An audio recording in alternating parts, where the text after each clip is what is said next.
하나님 말씀 보겠습니다. 사도행전 6장 1절부터 7절까지입니다. 그때 제자가 더 많아졌는데 헬라파 유대인들이 자기의 과부들이 매일의 구제에 빠짐으로 히브리파 사람을 원망하니 열두 사도가 모든 제자를 불러 이르되 우리가 하나님의 말씀을 제쳐놓고 접대를 일삼는 것이 마땅하지 아니하니 형제들아 너희 가운데서 성령과 지혜가 충만하여 칭찬받는 사람 7을 택하라.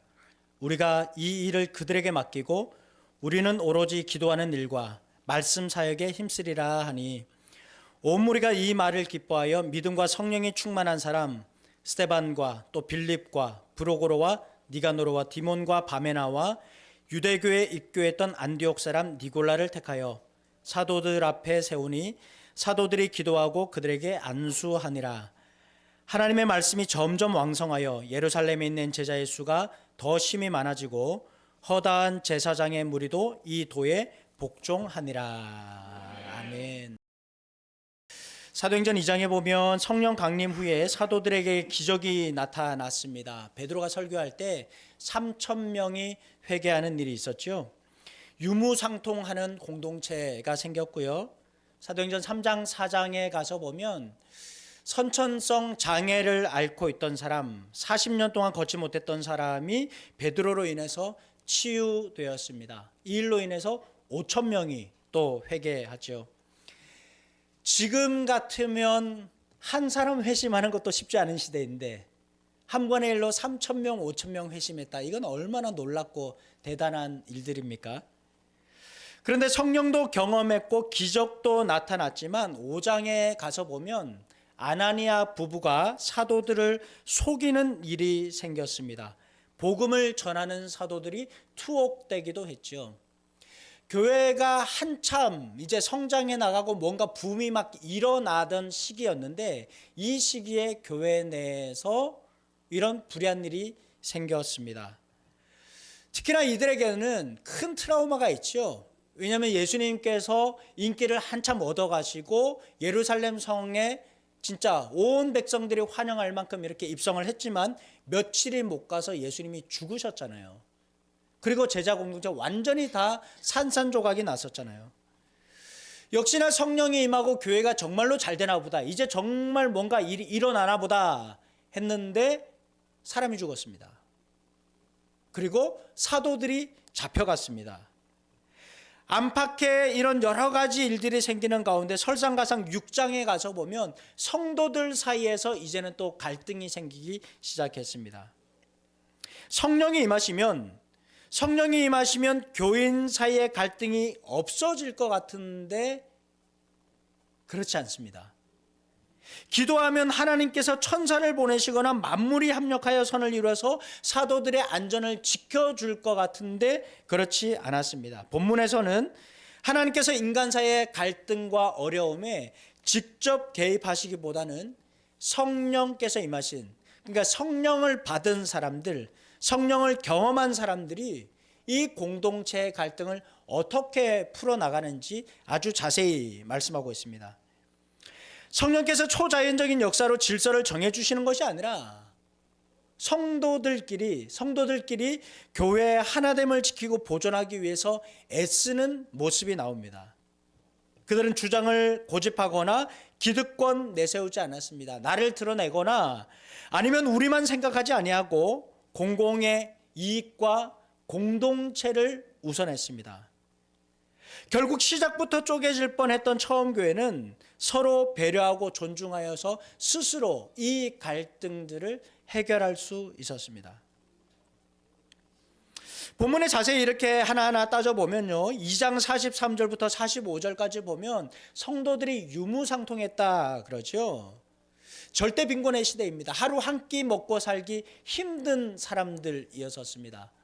이 많은 사람들이 모이는데 그 가운데서 부자가 많겠습니까? 가난한 사람 많겠습니까? 부자 많겠습니까? 가난한 사람 많겠습니까?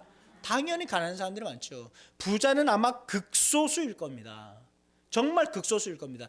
이때 하루 세 끼 밥 먹고 살았던 사람은 정말 손에 꼽을 정도입니다. 가난은 나라님도 구제하지 못한다 그러는데 이거 어떻게 하겠습니까? 그런데 있는 사람들이 있는 사람들이 그거 내놓으면서 서로 나누었습니다. 배불렀겠습니까? 많이 먹었겠습니까? 남았겠습니까? 아니죠. 모자라죠. 턱없이 모자랐을 겁니다. 그런데 함께 나누었습니다. 사도들을 통해서 기적이 나타나고 성도들 자기가 가진 것 다 나누고 어려운 사람 구제했습니다. 또 함께 모여서 성찬을 나눴죠. 저희가 함께 떡을 떼며 교제했다. 공동체의 하나됨을 확인했습니다. 그러니까 성경에 이렇게 말합니다. PPT 보겠습니다. 같이 읽습니다. 시작. 하나님을 찬미하며 또 온 백성에게 칭송을 받으니 주께서 구원받는 사람을 날마다 더하게 하시니라. 백성들에게 칭송받았다 그랬습니다. 백성들에게 칭송을 받았다. 여러분, 제가 지난번에 성경 강의하면서 그런 얘기했죠. 성경을 잘 읽는 방법은 한 구절만 읽는 게 아니고 어떻게 읽어야 된다고요? 성경의 앞뒤를 다 읽어야 된다고. 장과 절 다 떼고, 장과 절은 편의를 위해서 만들어 놓은 거기 때문에 그거 다 떼고 앞뒤를 다 읽어야 됩니다. 하나님을 찬미했기 때문에 백성들에게 칭송을 받았을까요? 아니에요. 여러분, 우리끼리 막 찬양하고 우리끼리 기도하고 이러면 막 밖에 있는 안 믿는 사람들이 우리를 보고 막 찬양하고 우리 막 칭송할까요? 아니에요. 명동에서 스피커 들고 전도하면 지금은 민원 들어갑니다. 바로 잡혀가요. 지하철에서 전도한다고 막 들고 다니면 나는 들에서 광야에서 외치는 소리라 이러면서 외치기 시작하면 광야에서 외치는 게 아니라 그대로 경찰서로 잡혀갑니다. 안 믿는 사람들 그거 너무너무 불편하고 싫어해요. 아니, 저도 불편한데요. 저도 너무 시끄러워요. 막 길에서 그렇게 전도하고 있으면 그 소리가 그렇게 시끄러울 수가 없어요. 지금 그런 세상이란 말입니다. 이걸 가지고 안 믿는 사람들이 예수 믿는 사람들을 갖다 칭송했던 게 아닙니다. 백성들이 칭송했다라고 하는 말은요, 백성들로부터 호감을 샀다는 말이거든요. 안 믿는 사람들이 예수 믿는 사람들을 우러러봤다는 말이에요. 칭송했다 이 말은 우러러보았다 이 말입니다. 온 백성이 초대교회 교인들을 갖다가 우러러보게 된 이유는 이 말씀의 전후를 잘 살펴보면 예수 믿는 사람들이 같이 생활해 보니까, 같이 어울리고 같이 말을 섞어보고 비즈니스 같이 해보니까 예수 믿는 사람들 사회생활 하는 거 보니까 뭔가 다르더라라는 겁니다. 일상의 삶이 다른 것이지요. 실천하며 살더라는 것이지요. 내 것 움켜쥐는 세상에서 그리스도인들의 시선은 늘 타자를 향하고 있더라는 겁니다. 자기만 향하는 것이 아니라 다른 사람들을 보았다는 겁니다. 자기도 힘든데 다른 사람과 나누고 도우며 살더라는 것이죠. 베드로의 설교를 듣고 회심하고 세례를 받아서 그리스도인이 된 사람들. 예루살렘 공동체의 삶은 투명했습니다. 배려할 줄 알고 나눌 줄 알고 기쁠 때 박수 쳐주고 슬플 때 곁을 지켜주는 사람들이 그리스도인이었습니다. 이웃을 향한 그 따뜻한 시선 거두지 않았습니다. 성도들의 삶이 그렇게 본받을 만했기 때문에, 성도들의 삶이 본받을 만했기 때문에 백성들로부터 칭송을 받았다라는 것입니다. 이번 주에 정광훈 씨가 그랬다고 하죠. 제주항공 사태는 사탄이 역사했고 하나님이 허락하셔서 그런 거다. 여러분, 제가 주보에다가 일부러 이렇게 사회적 참사를 당한 사람들에 대한 그리스도인의 자세 이런 거 일부러 써놓는 게 아닙니다. 제가 방금 말씀드렸잖아요. 광고하면서 신앙적이기 이전에 상식적이었으면 좋겠습니다. 상식적이었으면 좋겠습니다. 이런 걸 볼 때마다 안 믿는 사람들 뭐라고 얘기합니까? 예수 믿는 사람들을 향해서 뭐라고 생각하겠습니까? 영적인 눈으로 보면 그렇다. 그 영적인 눈은 자기 생각이에요. 영적인 눈이 어디 있습니까? 최근 들어서 많은 설교자들이 왜 하나님 나라를 말하고 그리스도인의 삶의 실천 강조하는지 아십니까? 이 땅에 하나님 나라 이루는 것이 복음의 핵심인데 교회가 그 길을 자꾸 비껴서기 때문이에요. 심지어는 하나님 나라 복음이 이 땅에 이루어지는데 어깃장 놓는 것이 누구냐면 바로 교회가 되고 있기 때문이에요. 마음의 평안, 물질의 축복, 신비한 은사, 수가 많아지는 부흥, 기도, 예배, 감사, 여러분 얼마나 좋습니까? 우리에게 정말 필요한 기도들 아닙니까? 그런데 여러분 이거 복음의 본질은 아닙니다. 예수께서 우리 예배를 받으시기 위해서, 우리의 찬양과 예배 받으시기 위해서 사람의 몸을 입고 오셨을까요? 예수님께서 교회를 부흥시키기 위해서 십자가에 달려 죽으셨을까요? 물질적인 축복 주시기 위해서 십자가에 죽으셨습니까? 아니거든요. 여러분, 이게 얼마나 감정적이고 자의적인 해석입니까? 복음의 본질과 핵심은 죄로 찌든 이 세상에 하나님 나라가 빛으로 오셨다는 사실입니다. 대림절 4주간 계속해서 말씀드리지 않았습니까? 죄로 상한 우리의 마음을 하나님의 은혜로 고치기 위해서 이 땅에 오신 겁니다. 하나님 나라가 오시면 우리의 내면이 회복이 됩니다. 하나님 나라가 오시면 육체와 삶이 회복됩니다. 하나님 나라가 오시면 불의한 삶에 침묵할 수 없고 행동으로 우리의 삶이 드러날 수밖에 없습니다. 하나님 나라가 임하는 곳곳마다 그리스도인이 살아가는 모든 분야에서 죄로 얼룩졌던 이 굴레들이 바르게 잡힐 수 있다는 겁니다. 이 변화의 역사가 나타납니다. 바로 그때 그리스도인들이 하는 말에 공감대가 형성되고 이 모습이 믿지 않는 사람들에게 칭송받게 되는 겁니다. 믿지 않는 사람들을 감동시키는 것이죠. 여러분, 처음 교회는 그러했습니다.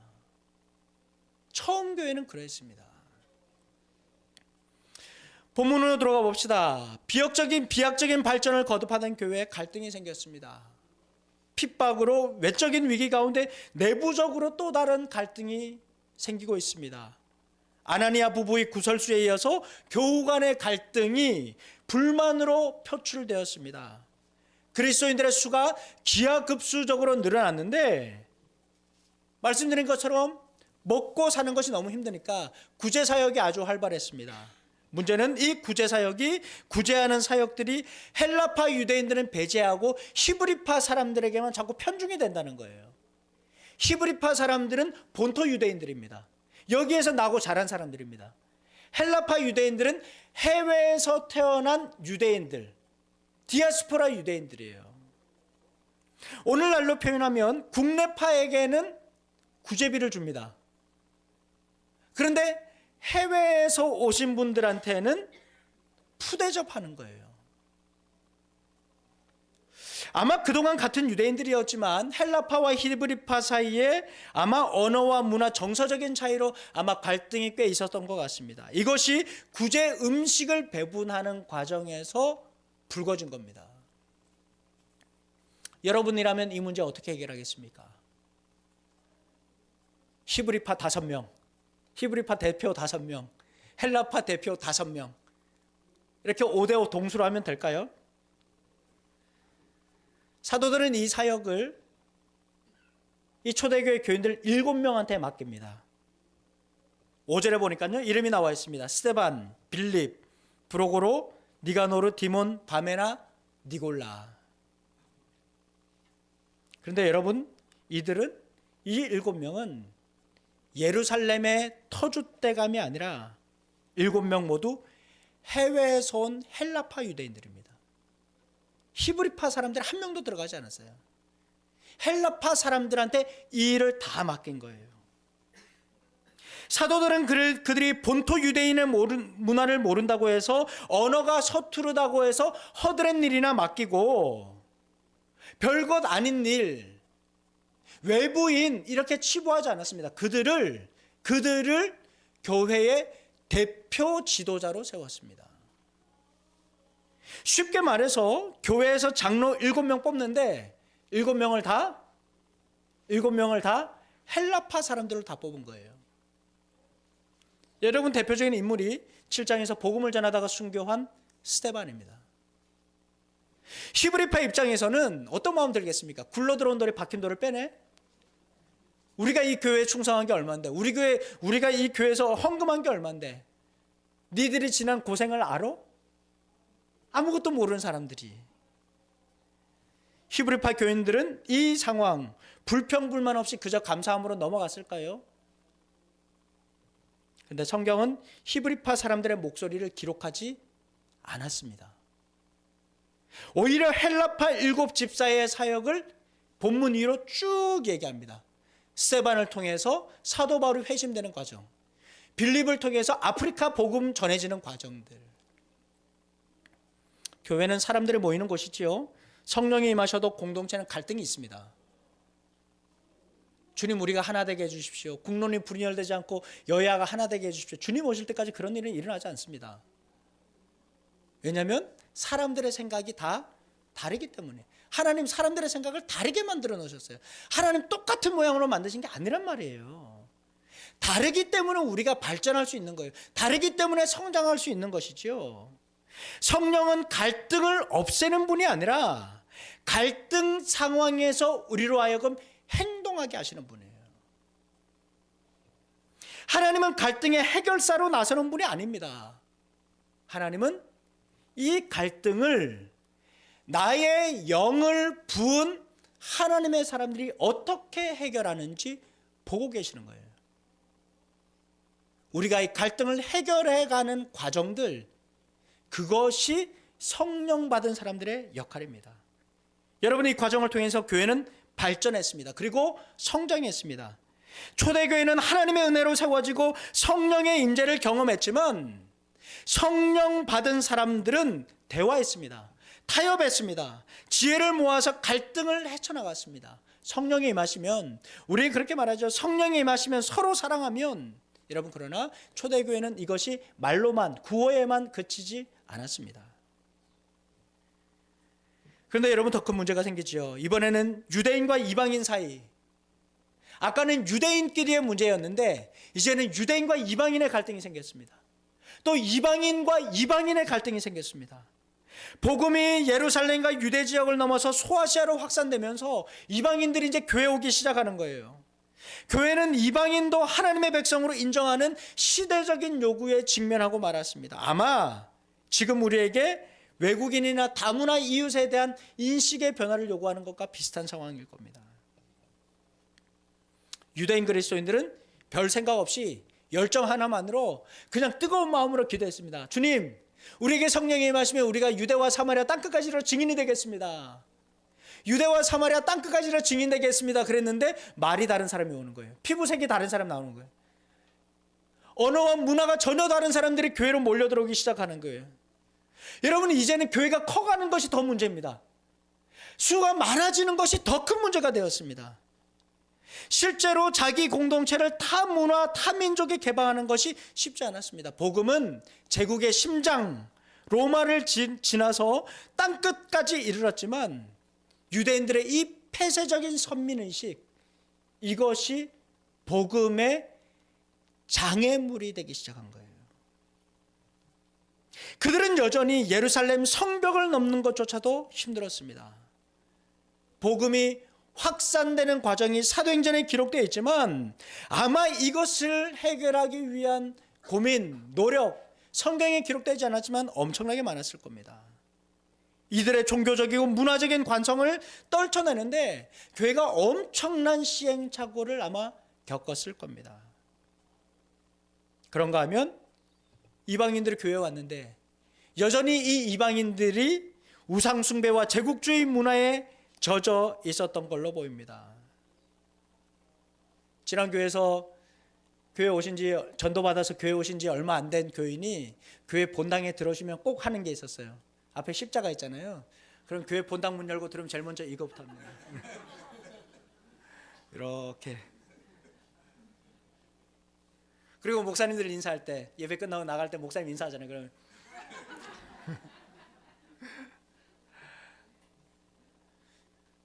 여러분, 우리는 웃으면서 얘기할 수 있죠. 근데 그분들한테는 전혀 다른 문화예요.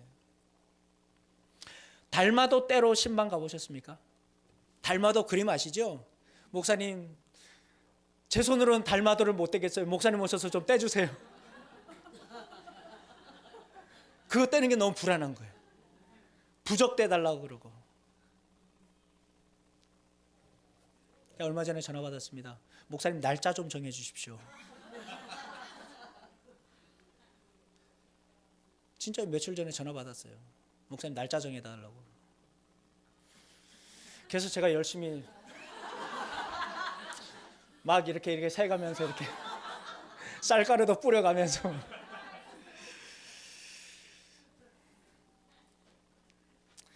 이방인들이 교회에 왔습니다. 여러분 어떻게 하겠습니까? 복음적인 정체성을 갖지 않은 상태로 그리스도인과 함께 믿음 생활하는 거 얼마나 불편했겠습니까? 바울은 이방 지역에 여러 편지들을 그래서 막 써서 보내죠.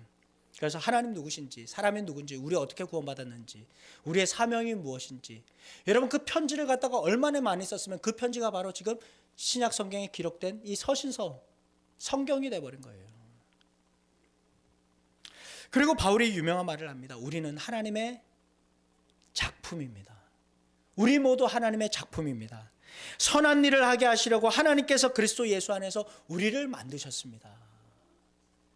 여러분, 이 말씀 너무나도 당연한 말씀 같지만 보수적인 유대인의 입장에서는 천인공노할 말씀입니다. 유대인이 하나님의 작품이지 어떻게 이방인이 하나님의 작품이냐 이거예요. 유대인들만 구원받는 백성이지 어떻게 이방인이 하나님께서 이방인 저 속된 민족들을 만드셨냐 이거예요. 근데 여러분 이방인들 입장에서는 감동의 눈물을 흘렸을 겁니다. 자신들은 창조주 하나님께 선택받지 못한 백성이라고 생각한 거예요. 우리는 구원 밖에 있는 사람들이라고 생각했던 거예요. 그런데 하나님의 백성이라고 하니까 얼마나 감사했겠습니까? 우리도 하나님께서 선택하셨다고 생각하니까 얼마나 감격적이었겠습니까? 바울은 에베소서 2장에서 유대인과 이방인의 하나됨을 이제 더 나아가서 더 과격적 급진적으로 표현합니다. 성전을 지어간다 이렇게 표현했습니다. 성전을 지어간다. 에베소서 2장 21절 22절 같이 읽어보겠습니다. 시작.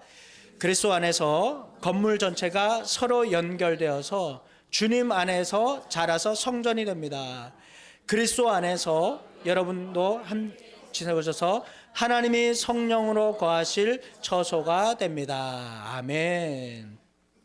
여러분 구약시대 하나님께서 성전을 통해서 거룩하신 하나님과 죄인된 사람이 성전을 통해서 만나지 않았습니까? 화해가 있었잖아요. 평화가 이루어진 것이죠. 이제는 구약시대는 하나님과 죄인된 사람이라면 이제는 유대인과 이방인이 성전을 이루어가면서 화해하는 것이죠. 그러므로 여러분 이방인은 이제는 외인이 아닙니다. 나그네도 아닙니다. 성도들과 동일한 시민입니다. 하나님께서 당신의 백성으로 가족으로 받아주셨습니다. 여러분 이것이야말로 세상을 통치하시는 하나님의 섭리 아니겠습니까? 당시 유대인과 이방인이 하나가 되어서 성전을 지어간다. 여러분 이 당시로 따져보면 이게 얼마나 급진적인 주장입니까? 정말 진보적이고 극단적인 메시지였습니다. 여러분 이런 예를 들어볼까요? 만약 외국인 노동자나 다문화 이웃이 우리 교회에 나왔습니다. 그리고 우리 교회 장로 후보가 된다면 여러분 어떻게 하시겠습니까? 외국인 노동자인데 우리 교회 장로 후보가 되면 어떻게 하겠습니까? 찍어주시겠습니까? 백의의 민족인데 우리가 단일 민족인데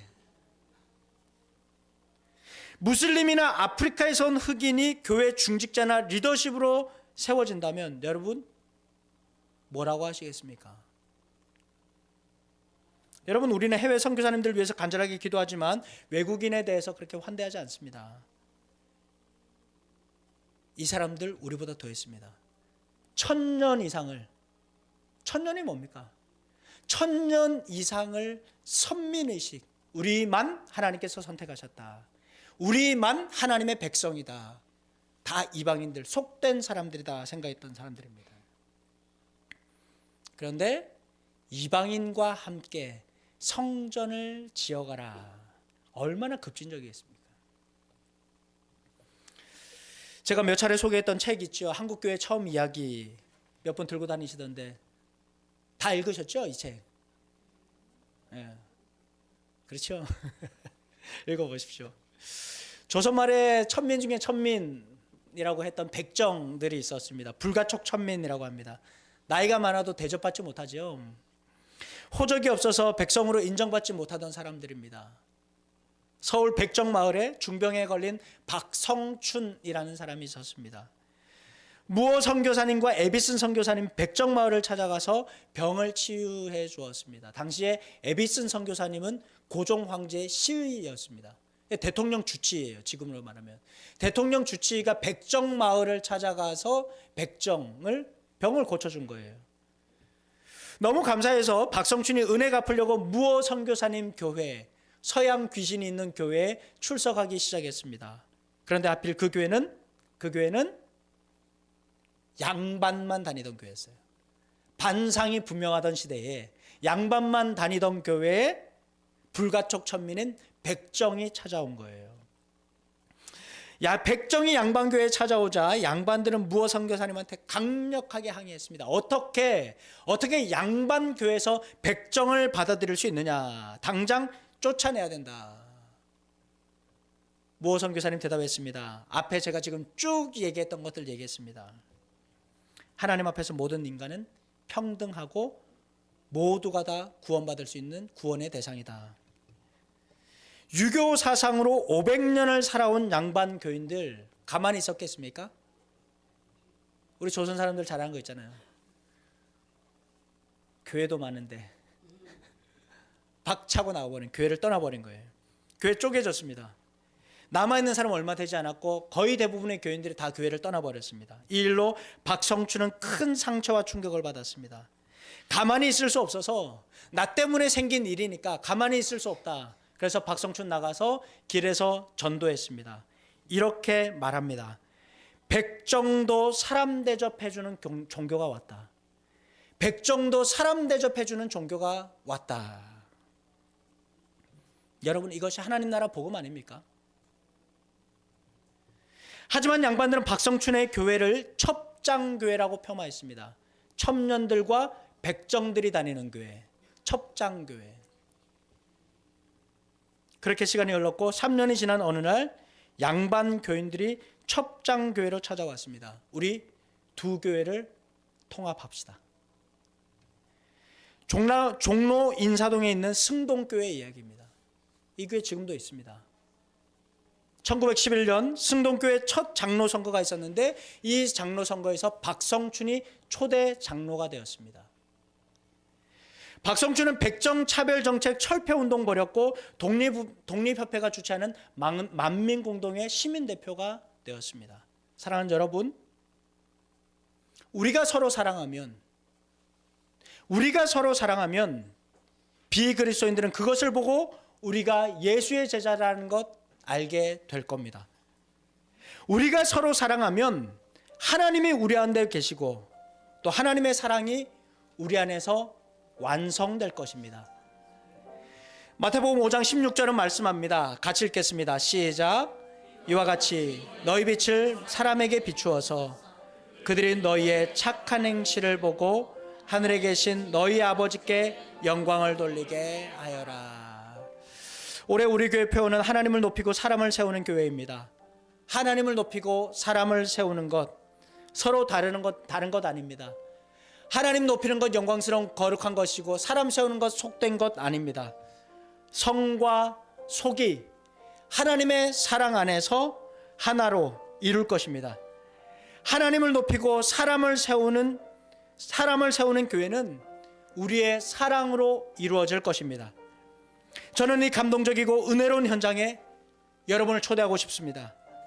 우리 안에 임하신 주님께서 하나님을 높이는 여러분에게, 한 사람을 세우기 위해서 수고하고 애쓰는 여러분에게 하나님의 은총 내려주시기를 간절히 축원합니다. 우리 함께 찬양하고 기도하겠습니다.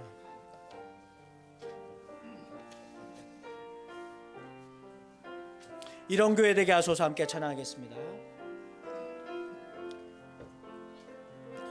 진정한 예배가 숨쉬는 주님이 주인 되시는 교회,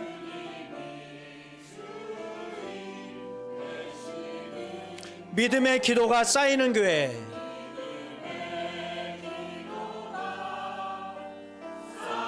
최고의 찬양을 드리는 교회, 말씀이 살아 움직이는 교회, 말씀이 살아 누구든지 성도의 사랑이 넘치는 교회,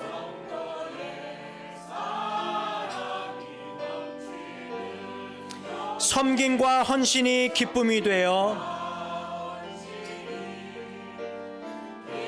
열매 맺는 아름다운 교회,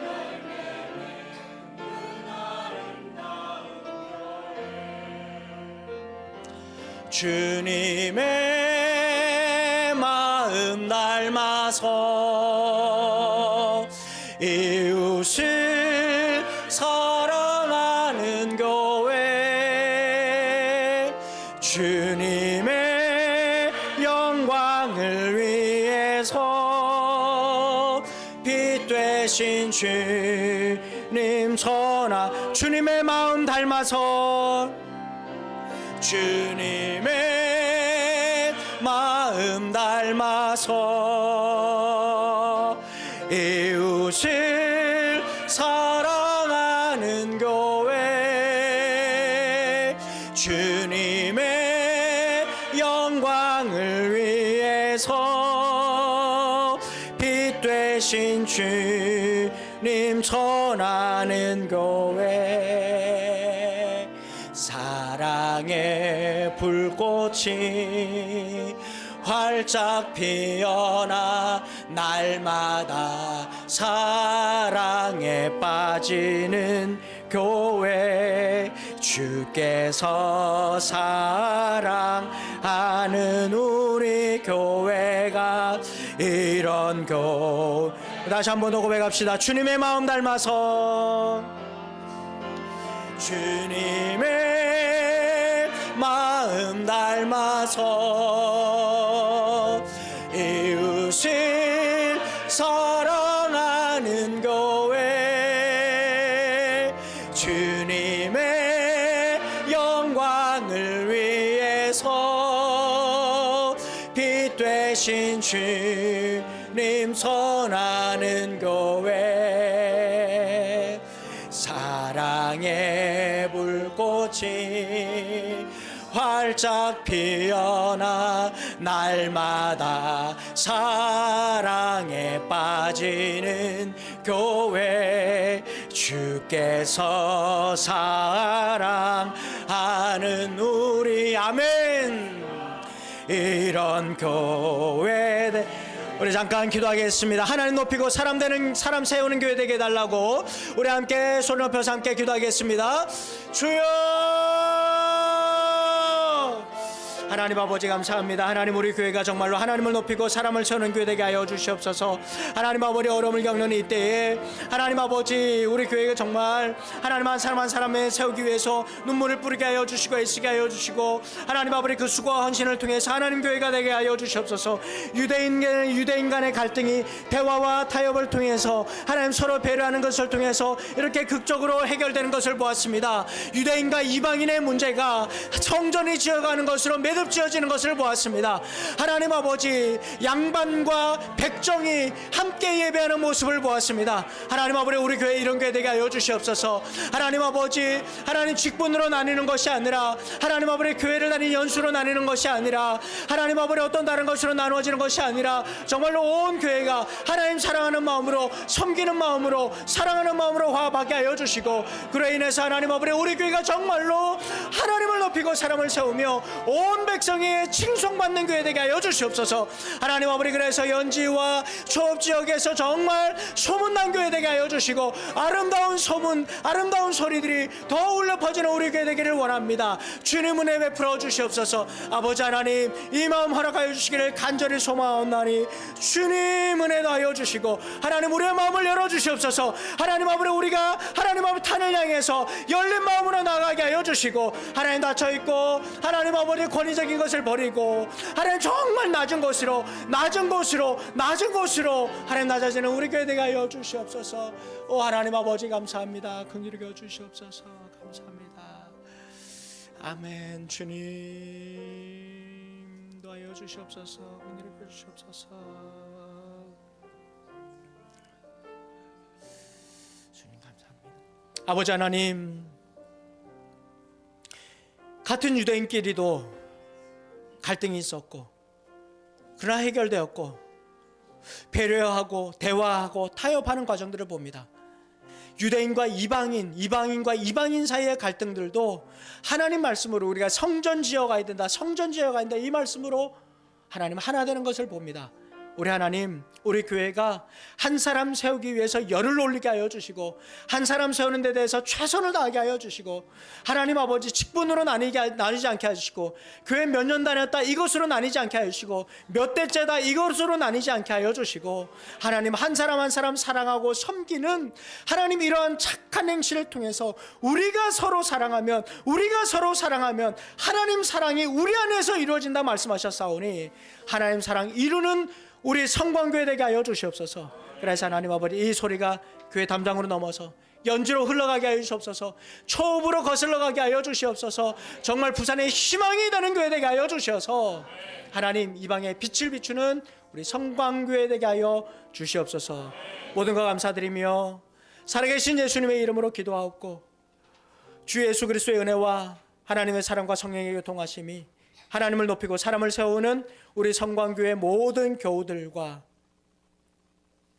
또한 어려움을 당한 제주항공 유족들과 희생자들 위해, 그리고 우리 새 예배당과 북한 땅 위에 이제로부터 영원히 함께 하시기를 간절히 축원하옵나이다.